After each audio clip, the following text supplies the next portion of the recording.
कि क्या ब्रिक्स देशों के करेंसी नोट पर भारत के ताजमहल की तस्वीर होगी और क्या इस करेंसी नोट को ब्रिक्स देशों ने अपनी सहमति दे दी है।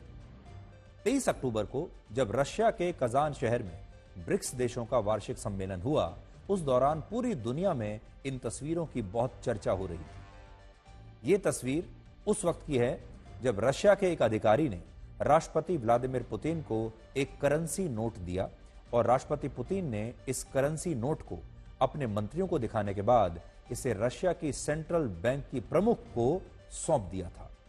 और रशिया के मीडिया ने इस करेंसी नोट की एक तस्वीर जारी भी की जिसमें भारत के राष्ट्रीय ध्वज तिरंगे के साथ ताजमहल को दिखाया गया है। और अब इसे लेकर हमारे देश में भी काफी विवाद हो रहा है, काफी चर्चा हो रही है। तो आज सवाल यह है कि हमारे देश का एक वर्ग ताजमहल से इतनी नफरत क्यों करता है। हमारे देश के ही कुछ लोग ताजमहल का इतना विरोध क्यों करते हैं।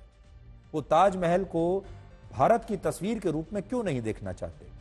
सोशल मीडिया पर बहुत सारे लोग लिख रहे हैं कि क्या इस नोट पर ताजमहल की जगह अयोध्या के राम मंदिर, अशोक चक्र या उड़ीसा के कोणार्क मंदिर की तस्वीर नहीं होनी चाहिए थी। क्या इस नोट पर ताजमहल को दिखाना भारत की प्राचीन सभ्यता और संस्कृति का अपमान नहीं है। ऐसा माना जाता है कि मुगल बादशाह शाहजहां ने अपनी तीसरी बेगम मुमताज महल की याद में 17वीं सदी में ताजमहल का निर्माण कराया था। जब 38 वर्ष की उम्र में मुमताज महल ने अपने 14वें बच्चे को जन्म देने के बाद 30 घंटे तक दर्द में तड़पते हुए अपने प्राण त्याग दिए थे। उस समय मुमताज महल की मृत्यु से शाहजहां को इतना गहरा धक्का लगा कि उसने सफेद संगमरमर से ताजमहल का निर्माण कराया, जो आगे चलकर दुनिया का 7वां अजूबा बना।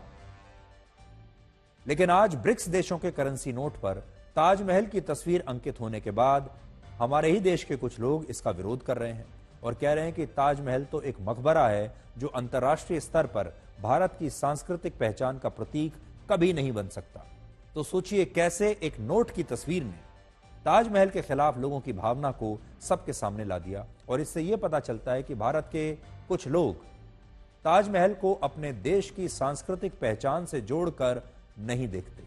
हालांकि ये सारा विवाद जिस करेंसी नोट से शुरू हुआ, उस नोट को अभी सिर्फ एक प्रतीकात्मक नोट के तौर पर माना गया है। यह सिर्फ एक प्रतीक है, जिसका मतलब यह है कि ना तो ब्रिक्स देशों ने इस करेंसी नोट को स्वीकार किया है अभी तक, और ना ही ब्रिक्स देशों के अंतिम करेंसी नोट पर ताजमहल की तस्वीर होगी, ऐसा कोई फैसला हुआ है। यह सिर्फ आप कह सकते हैं कि एक प्रतीक के तौर पर एक नोट छापा गया। इसके अलावा यह नोट भी दक्षिण अफ्रीका में रशियन डिप्लोमेटिक मिशन के अधिकारियों ने तैयार किया था, जिसे उन्होंने यूएई के एम्बेसडर को भी दिया था। लेकिन इस प्रतीकात्मक नोट को बनाने में ब्रिक्स देशों से कोई चर्चा नहीं हुई और यह सिर्फ यह दर्शाने के लिए बनाया गया कि भविष्य में ब्रिक्स देशों के नेता अपनी एक अलग करेंसी अगर बनाना चाहें तो वो करेंसी कैसी होगी, वो अलग ब्रिक्स देशों की करेंसी कैसी दिखती होगी, उसका एक वर्किंग मॉडल जो है उसकी करेंसी का, करेंसी नोट का, वो तैयार करने की कोशिश की गई थी। और अब भी ब्रिक्स देशों के नेताओं के बीच इस पर लगातार चर्चा हो रही है। लेकिन यहां एक तथ्य यह भी है कि अभी ब्रिक्स देशों की औपचारिक करेंसी का कोई ऐलान नहीं हुआ है और जिस नोट पर आप ताजमहल की तस्वीर देख रहे हैं वो सिर्फ और सिर्फ एक प्रतीकात्मक तस्वीर है और इसका असली करेंसी नोट से फिलहाल कोई संबंध नहीं है। सबसे बड़ी बात यह कि कल जब राष्ट्रपति पुतिन ने यह करेंसी नोट अपनी सेंट्रल बैंक की प्रमुख को दिया, तब उन्होंने कहा कि उन्हें यह नोट देखने में पसंद नहीं आया। आज आपको यह भी पता होना चाहिए कि ब्रिक्स देशों के नेता अपनी एक अलग करेंसी क्यों बनाना चाहते हैं और इसे डी डॉलराइजेशन क्यों कहा जाता है।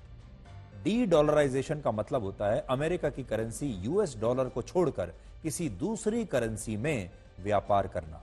उदाहरण के लिए अगर भारत सऊदी अरब से कच्चा तेल खरीदता है तो उसे इसका भुगतान अमेरिका की करेंसी यूएस डॉलर में करना होता है, जबकि भारत की भी अपनी एक करेंसी है और हमारी करेंसी है रुपया और सऊदी अरब की अपनी करेंसी है सऊदी रियाल।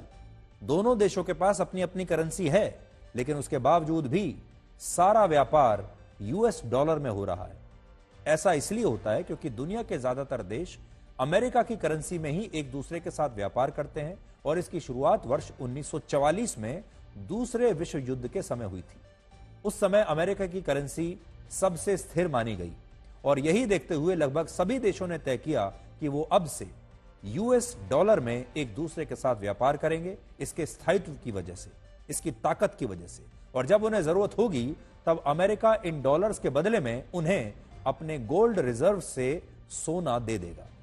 हालांकि वर्ष 1970 और 1980 के दशक में जब अमेरिका में सोने के भंडार खाली होने लगे तब यह व्यवस्था बदली, लेकिन दुनिया में अलग अलग देशों के बीच व्यापार तब भी यूएस डॉलर में ही होता रहा और आज भी दुनिया का 54% अंतर्राष्ट्रीय व्यापार यूएस की करेंसी में होता है, जिससे अमेरिका की करेंसी सबसे मजबूत मानी जाती है। वो मजबूत और स्थिर रहती है और क्योंकि पेमेंट सिस्टम के लिए भी पूरी दुनिया अमेरिका के ही स्विफ्ट नाम के बैंकिंग सिस्टम का इस्तेमाल करती है, इसलिए अमेरिका की पांचों उंगलियां हमेशा घी में रहती हैं। अमेरिका का फायदा ही फायदा।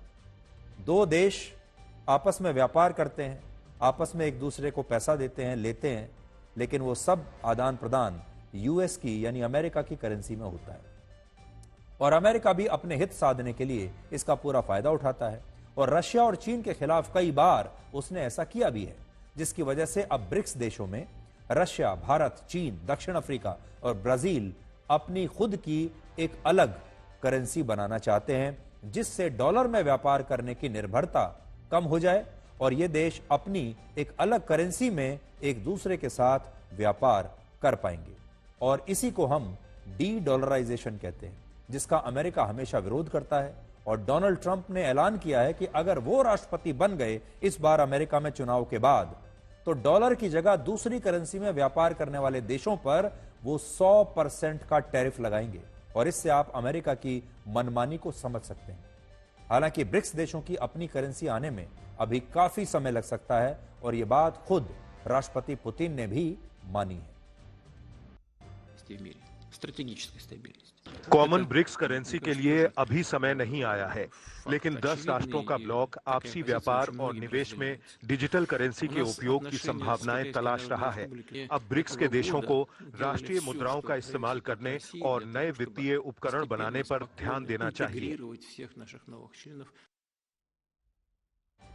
आज जब पूरी दुनिया में करेंसी का ये युद्ध छिड़ा हुआ है, करेंसी का वॉर छिड़ा हुआ है, तब हमें एक विचार याद आता है कि रंग पैसे ने अपना कुछ ऐसा जमाया है कि इंसान भूल गया कि पैसे ने उसे नहीं, उसने पैसे को बनाया है।